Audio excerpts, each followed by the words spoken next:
بسم اللہ الرحمن الرحیم۔ السلام علیکم دوستوں، ادبستان میں خوش آمدید۔ اگر آپ ہمارے چینل پر نئے ہیں تو ہمارے چینل کو سبسکرائب کریں اور ساتھ موجود بیل آئیکن کو پریس کر دیں تاکہ آپ کو ہماری ہر اپڈیٹ پر وقت مل سکے۔ شکریہ۔ بسم اللہ الرحمن الرحیم۔ ملک شاہ سلجوقی، مصنف اسلم راہی MA۔ زوبا انطاکیہ میں اپنی خوابگاہ میں بیٹھی گہری سوچوں میں غرق تھی۔ کبھی وہ اپنے ہاتھ میں ہاتھ پھیرتی، کبھی دونوں ہاتھوں کو ملا کر چہرے پر پھیر لیتی، اور یہ ساری حرکتیں اس پریشانی اور ذہنی دباؤ کو ظاہر کرتی تھیں۔ پھر سر کو جھٹکتے ہوئے وہ اپنی جگہ سے اٹھ کھڑی ہوئی۔ کمرے سے باہر نکل کر جب وہ مدور اور ستونوں والی غلام گردش میں آئی اور چند قدم آگے بڑھی تو سامنے کی طرف سے غریاد آتی دکھائی دی۔ غریاد کو دیکھتے ہی زوبا اپنی جگہ پر رک گئی۔ غریاد جب اس کے قریب آئی تب انتہائی پریشانی اور فکر مندی میں اسے مخاطب کرتے ہوئے زوبا بول اٹھی، بہن، کب تک ہم اس جہنم سے نکلیں گے؟ تم گزشتہ کئی روز سے مجھے ٹال رہی ہو۔ آج ہم نیشا پور کی طرف روانہ ہوتے ہیں، کل ہوتے ہیں، لیکن ہماری روانگی تو برسوں گزر گئے اور اب بھی یہاں سے روانہ ہونے کے دور دور تک کوئی آثار نہیں۔ دیکھو بہن، مجھے ٹالنے کی کوشش نہ کرو، اصل وجہ بتاؤ کیا ہے، کیوں ہم یہاں سے ابھی تک روانہ نہیں ہو رہے؟ اس سلسلے میں جب میں بابا سے بات کرتی ہوں تو وہ بھی تمہاری طرح ٹال مٹول دیتے ہیں۔ اماں سے پوچھتی ہوں تو ان کا جواب بھی وہی ہوتا ہے جو تم اور ابا دیتے ہو۔ جب میں اپنے بھائی سے بات کرتی ہوں تو وہ کہتے ہیں کہ بابا جیسے کریں گے وہی صحیح فیصلہ ہوگا۔ مجھے کم از کم حقیقت سے تو آگاہ کرو کہ کیا معاملہ ہے، تاکہ میں کم از کم ذہنی سکون تو حاصل کر سکوں اور آسودہ رہنے کی کوشش کر سکوں۔ غریاد آگے بڑھی۔ بڑے پیارے انداز میں اس نے زوبا کو اپنے ساتھ لٹا لیا۔ کچھ کہنا چاہتی تھی کہ علیحدہ ہوتے ہوئے زوبا پھر بول پڑی، اب پھر مجھے ٹالنے کی کوشش نہ کرنا۔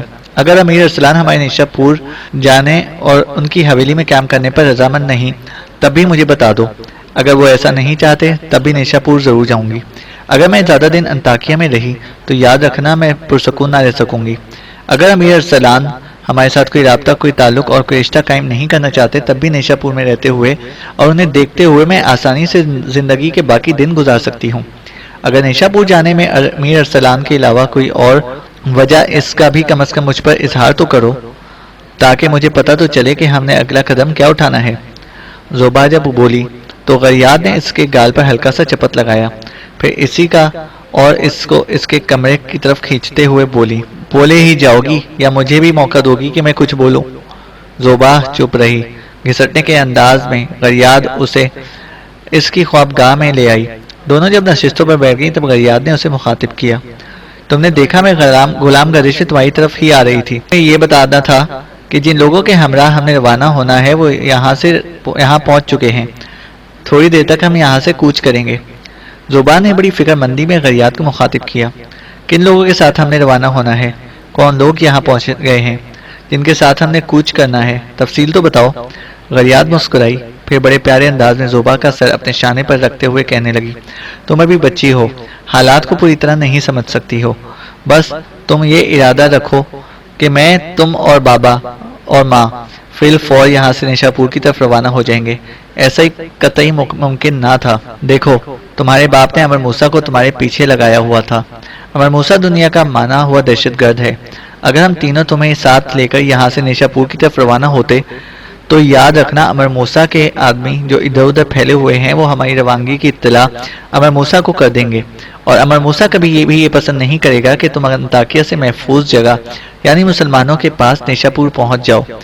گو تمہارے باپ نے امر موسیٰ کے ذمہ یہ کام لگایا تھا کہ اگر وہ تمہیں واپس انطاکیہ پہنچا دے تو اسے ایک بھاری رقم دی جائے گی، لیکن تم نے یہ بھی سنا ہوگا کہ تمہاری خوبصورتی کو دیکھتے ہوئے امر موسیٰ بھی تم پر فریفتہ ہو گیا تھا۔ اب جبکہ تمہارا باپ انطاکیہ کی حکومت سے محروم ہونے کے بعد نہ جانے کہاں روپوش ہو گیا ہے، تو امر موسیٰ منمانی کر سکتا ہے، وہ تمہیں اٹھوا کر اپنے حلم میں داخل کر سکتا ہے۔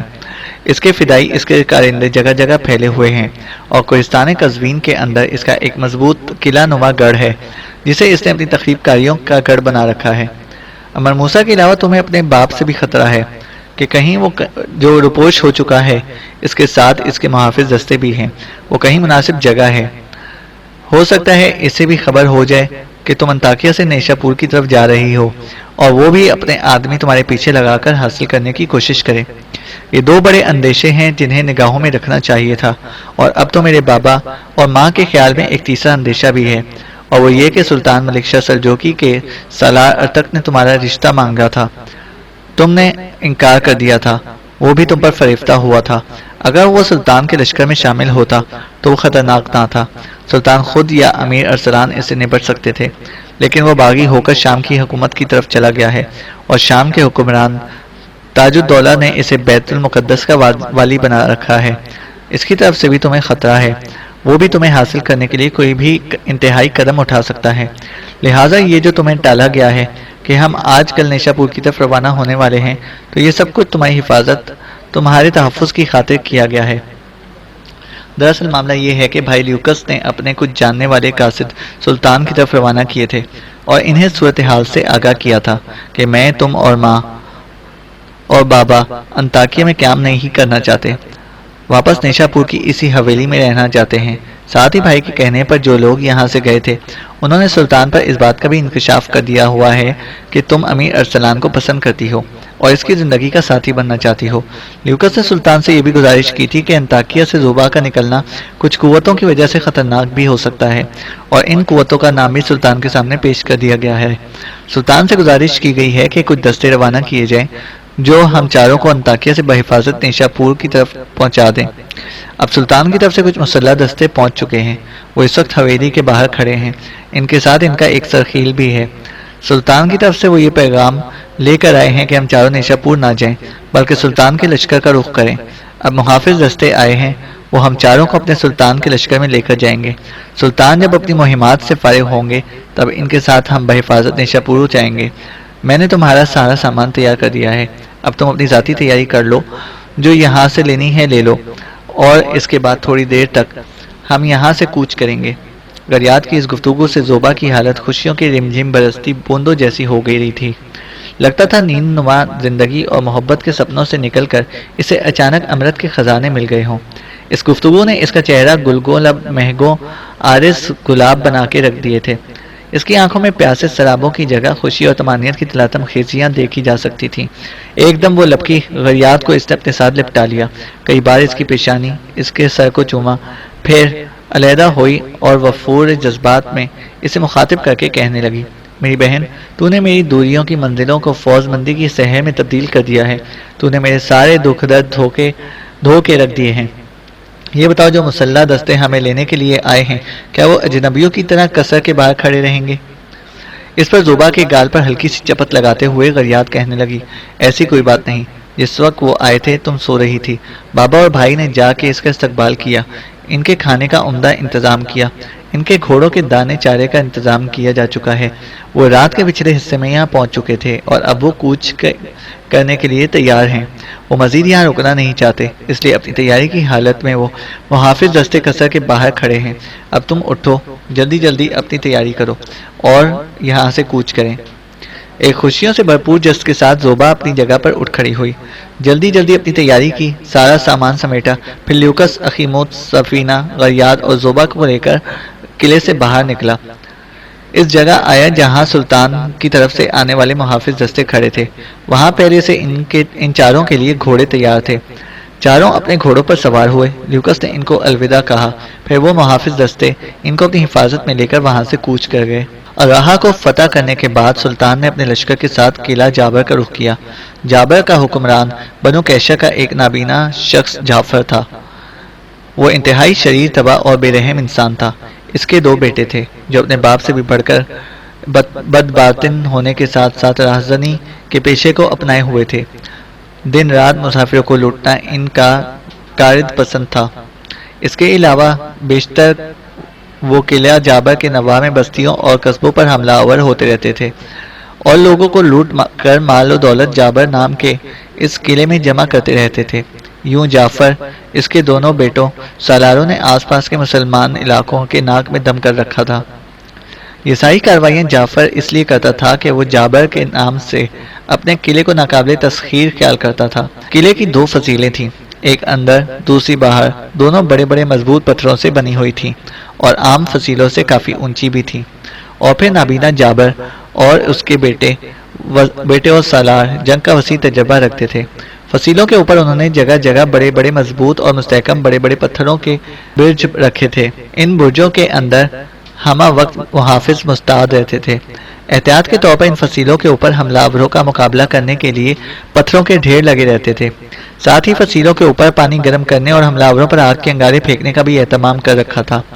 سلطان جب جابر نام کے اس قلعے کے نواح میں پہنچا تو لوگوں نے سلطان کو جعفر اور اس کے بیٹوں کے سالاروں کے مظالم کی داستانیں بیان کی، جس کو سن کر سلطان تھرا اٹھا اور پہلے کی نسبت وہ جعفر کے خلاف زیادہ غضبناک ہو گیا۔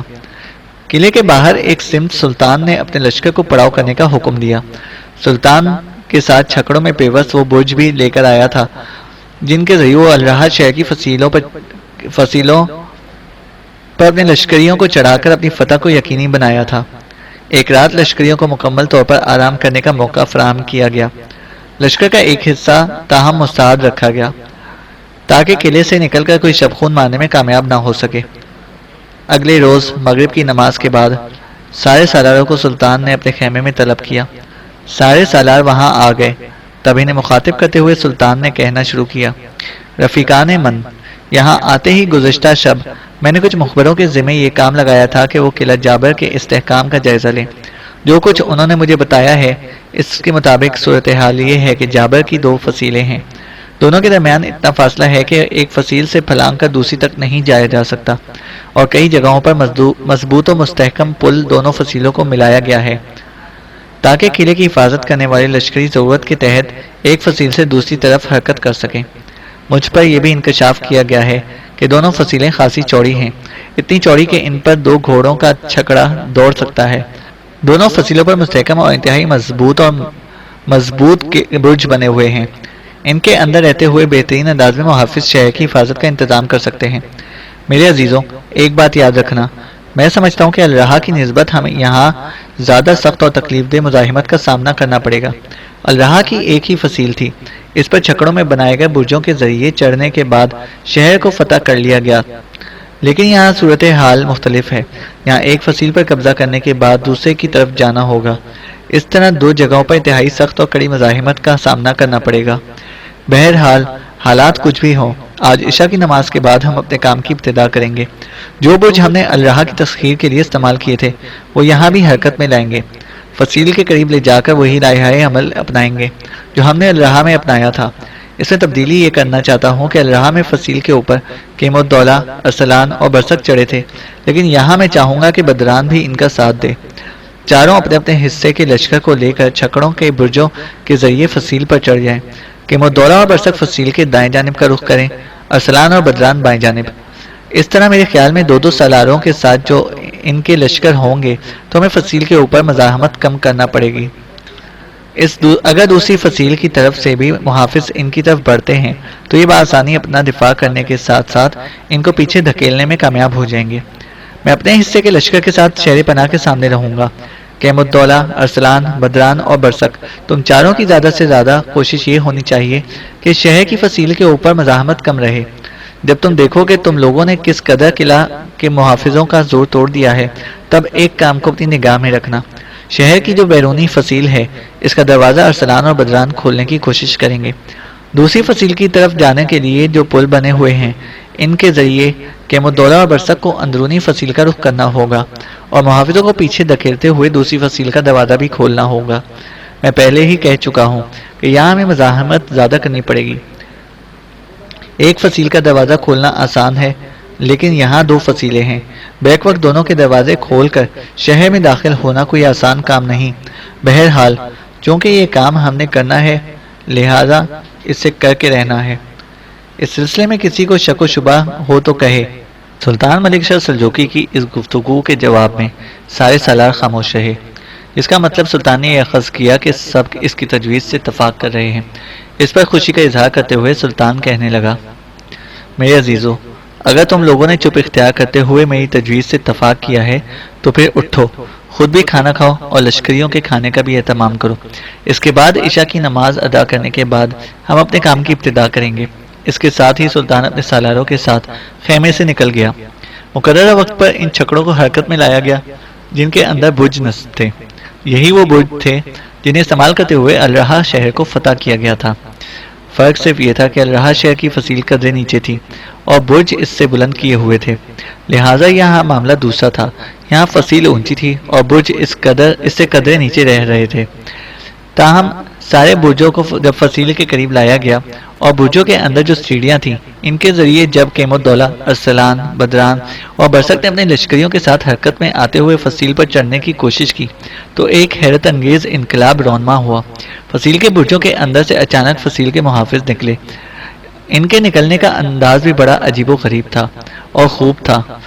جس وقت وہ برجوں سے نکلے تھے تو الرہا شہر کی طرح سلطان نے جو فصیل کے قریب دمدمے بنا کر ان کی اوٹ میں اپنے تیر انداز بٹھائے تھے، ان تیر اندازوں نے بہترین انداز میں ان پر تیر اندازی بھی کی، لیکن ان کی تیر اندازی نے ان پر کوئی اثر نہ کیا، اس لیے کہ تین تین آدمی اکٹھے برجوں سے نکلتے تھے جو فصیل کی سمت، جن کا رخ فصیل کی سمت ہوتا تھا۔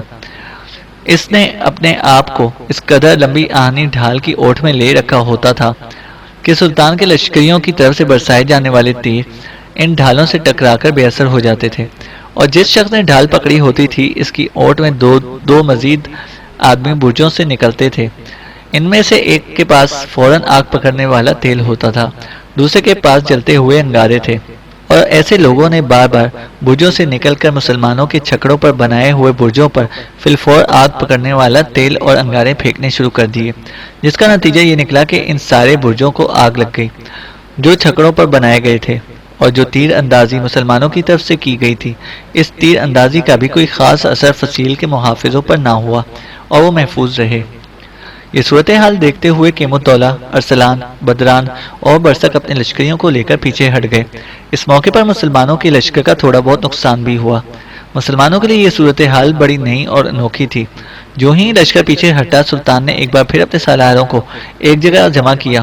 سب سے پہلے سلطان نے اپنے سالاروں کے ساتھ مل کر حالیہ حملے میں جو لشکری زخمی ہوئے تھے ان کی دیکھ بھال کی۔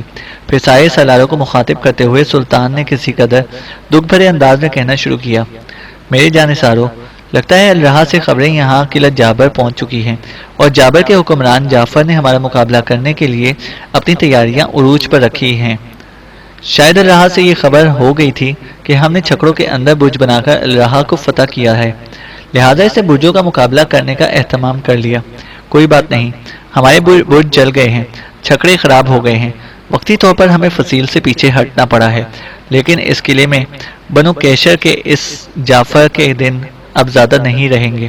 پھر سلطان ملک شاہ سلجوقی، ارسلان، بدران، برسک اور کیم الدولہ چاروں کو ایک طرف لے گیا اور بڑی رازداری سے انہیں مخاطب کر کے کہنے لگا، میرے جانثاروں، یہاں آنے کے بعد ہمارے مخبروں نے جو فصیل کی تفصیل ہمیں بتائی تھی اس میں انہوں نے اس بات کا بھی ذکر کیا تھا کہ ہر روز صبح سویرے شہر کے جنوبی دروازے سے سبزی فروش داخل ہوتے ہیں اور سبزی فروخت کرنے کے بعد غروب کے وقت شہر سے نکلتے ہیں، اور اس عمل کو بڑی احتیاط کے ساتھ کیا جاتا ہے۔ تم چاروں ایسا کرو کہ اپنے کچھ لشکریوں کو صبح سویرے سبزی فروشوں کے بھیس میں شہر کے اندر داخل کر دو۔ شہر کے وہ دو حصوں میں تقسیم ہو کر داخل ہوں گے، ایک حصہ آگے، ایک پیچھے اگلا حصہ۔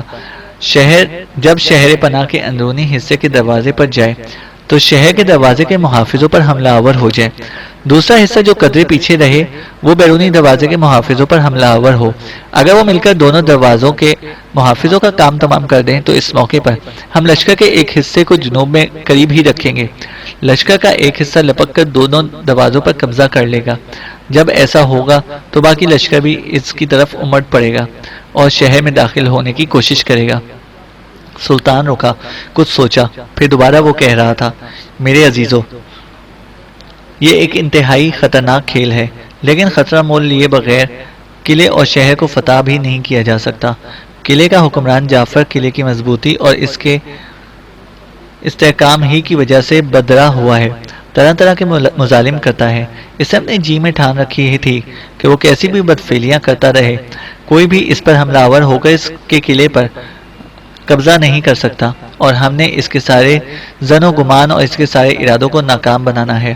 اب تم چاروں جاؤ اور جو کچھ میں نے کہا ہے اس کا اہتمام کرو اور سبزی فروشوں کے بھیس سے اپنے کچھ مسلح جوانوں کو شہر میں داخل کرنے کی کوشش کرو، اس کا اہتمام کرو، اس کے بعد تم لوگ بھی آرام کرو۔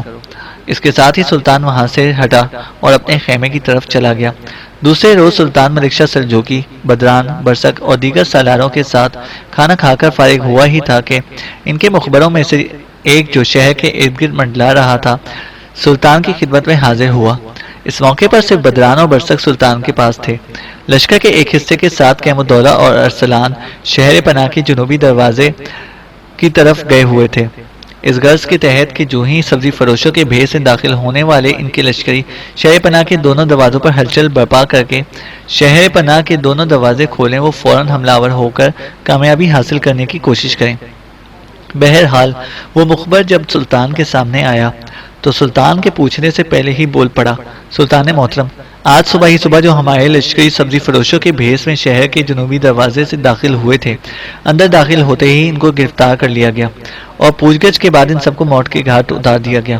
یہ خبر کیم الدولہ اور امیر ارسلان تک بھی پہنچ چکی ہے اور وہ دونوں اس لشکر کو جو اس وقت ان کی کمانداری میں ہے جنوبی دروازے سے ہٹا کر پڑاؤ کی طرف آ رہے ہیں۔ دکھ اور افسوس کے باعث سلطان ملک شاہ سلجوقی کی گردن جھک گئی، وہ کچھ نہیں بولا، شاید اسے کیم الدولہ اور ارسلان کی آمد کا انتظار تھا۔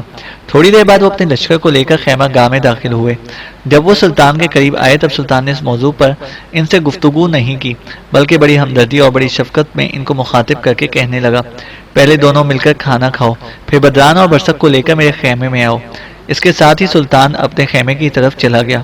کیم الدولہ اور ارسلان بدران اور برسک کو لے کر جب سلطان کے خیمے میں داخل ہوئے تو سلطان نے ان کو ہاتھ کے اشارے سے اپنے سامنے بیٹھنے کے لیے کہا۔ اس موقع پر سلطان گہری سوچوں میں غرق تھا۔ جب وہ بیٹھ گئے تب سلطان نے انہیں مخاطب کیا، عزیزان من، ہمارے 2 حملے شہر پر ناکام ہو چکے ہیں۔ آج جو جوان سبزی کے فروشوں کے بھیس میں شہر میں داخل ہوئے، مجھے ان کے مرنے کا انتہا درجے کا دکھ اور افسوس ہے۔ اس موقع پر میں معاملہ تمہارے سامنے پیش کرتا ہوں۔ گو شہر کو فتح کرنے اور اس پر آخری ضرب لگانے کے لیے بھی میرے ذہن میں ایک تجویز ہے، لیکن پہلے تم آپس میں صلاح مشورہ کرو، اس کے بعد تجویزوں پر صلاح مشورہ کریں گے، جو آسان ہوگی اسی کو اپنا لیں گے۔ سلطان کے کہنے پر کیم الدولہ، ارسلان، بدران اور برسک تھوڑی دیر تک مشورے کرتے رہے۔ پھر کیم الدولہ اپنے تینوں ساتھیوں کی نمائندگی کرتے ہوئے سلطان کو مخاطب کر کے کہہ رہا تھا، سلطان محترم، ہم چاروں ایک لائحہ عمل پر متفق ہوئے ہیں اور مجھے امید ہے ہم اس لائحہ عمل کو اپناتے ہوئے شہر پر حملہ آور ہوں تو کامیابی حاصل ہو سکتی ہے۔ سلطان محترم، برجوں والے حملے بھی ناکام ہو چکے ہیں، سبزی فروشوں کے بھیس میں جو ہمارے جوان شہر میں داخل ہوئے وہ بھی مارے جا چکے ہیں۔ اس کا مطلب کہ قلعہ جابر کے حکمران جعفر کے مخبر ہمارے لشکر کے اندر یا آس پاس منڈلاتے رہتے ہیں اور وہ ساری خبریں اس تک پہنچاتے ہیں۔ اب ایک شہر پر آخری ضرب لگانے کے لیے جو ہمیں منصوبہ بنایا ہے یوں ہے کہ دیکھتے ہیں ہماری خیمہ گاہ کے آس پاس دائیں بائیں اور پشت پر درخت ہیں، انہیں کاٹ کر اچھی خاصی تعداد میں منجنیقیں تیار کی جائیں۔ اس کے لیے پورا ہفتہ لشکریوں کو آرام کرنے کا موقع مل جائے اور صرف رات کے وقت لشکریوں سے کام لیا جائے، اور وہ یہ کہ لشکری رات کے وقت جہاں ہم دمدمہ بنا رہے ہیں وہاں کام کرنے شروع کر دیں۔ آس پاس پتھر بھی بہت ہیں اور جب منجنیقیں تیار ہو جائیں پتھروں کو استعمال کرتے ہوئے شہر پر سنگ باری کی جائے اور شہر کی دونوں فصیلوں کو شہر میں داخل پتھروں کو استعمال کر کے شہر پر سنگ باری کی جائے اور شہر کی دونوں فصیلوں سے شہر میں داخل ہوا جائے۔ اس طرح میرے خیال میں کچھ زیادہ مزاحمت کا سامنا نہیں کرنا پڑے گا اور ہمارے لشکریوں کا کوئی نقصان بھی نہیں ہوگا۔ ایک بار ہم شہر پناہ کی فصیلیں توڑنے میں کامیاب ہو گئے تو پھر کوئی بھی طاقت ہمیں شہر میں داخل ہونے سے نہیں روک سکے گی۔ سلطان محترم، ہم چاروں نے یہ مشورہ کیا ہے کہ جب قلعہ جابر پر فتح ہو جائے تو قلعے کے حاکم جعفر کو عبرتناک سزا دینی چاہیے۔ اس سزا میں اس کے بیٹے اور سالار بھی شامل ہونے چاہیے، اس لیے کہ اس کی بد افعالیوں میں وہ سب شامل ہیں۔ کیم الدولہ جب خاموش ہوا تو بے پناہ خوشی کا اظہار کرتے ہوئے سلطان کہہ رہا تھا، تم نے جو فیصلہ کیا ہے اس سے مجھے ایک قسم کا اطمینان اور یکسوئی حاصل ہوئی ہے کہ میں نے بھی شہر پر حملہ آور ہونے کے لیے منجنیق تیار کرنے کی تجویز سوچی تھی۔ بہرحال اللہ کا شکر ہے کہ ہم سب ایک معاملے پر متفق ہوئے ہیں۔ اب ایسا کرو، ایک رات لشکریوں کو مکمل طور پر آرام کرنے کا حکم دو، بائی بائی لشکر کے کچھ حصے مستعد رکھو تاکہ رات کے وقت کوئی ہم پر شب خون نہ مارے۔ اس کے بعد دن کے وقت تو جنگل سے لکڑیاں کاٹ لی جائیں اور رات کے وقت منجنیقیں تیار کی جائیں۔ رات کے وقت ہی لشکر کا ایک حصہ متعین کیا جائے اور اس حصے کے لشکری ارد گرد سے پتھر لا کر اس طرح ڈھیر کر دیں کہ شہر پناہ کے محافظ سمجھیں ہم شہر پر نئے سرے سے حملہ آور ہونے کے لیے دمدمے بنا رہے ہیں۔ جب اس کام کی تکمیل ہو جائے تو پھر شہر پر سنگ باری کرتے ہوئے حملوں کی ابتدا کی جائے۔ مجھے امید ہے کہ ایسا کرنے کے بعد بہت جلد یہ قلعہ ہمارے سامنے سرنگوں ہو جائے گا۔ اس کے ساتھ ہی سلطان نے چاروں سالاروں کو اٹھ کر آرام کرنے کا مشورہ دیا اور وہ چاروں سلطان کے خیمے سے نکل گئے۔